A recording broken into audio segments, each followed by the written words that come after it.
Ever wanted to captivate your audience with a stunning brochure but thought it was too complicated?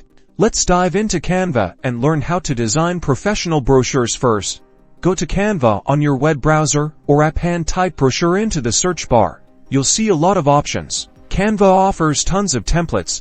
Browse through the different designs. You'll find options like trifold brochures, bifold, and more. Suitable for various business needs like events, products, or services. Select a template that suits your style.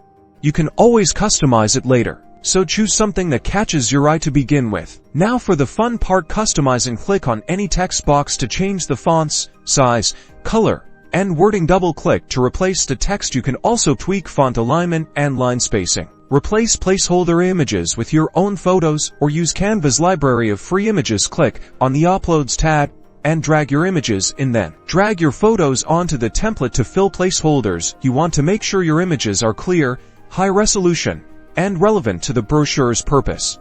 Add a touch of creativity using elements from Canva's library. Click the Elements tab and search for icons, shapes, lines, and illustrations. Drag and drop the elements for visual interest. Experiment with the design, colors, and layout of your text and images. Remember to keep things readable and uncluttered. When you're happy with your brochure, hit the download button. Choose your preferred file type, like PDF for printing, and hit download. Now you have a professionally designed brochure ready to print and share. You now have a stunning brochure for your business or whatever event or services you want to offer. Happy designing!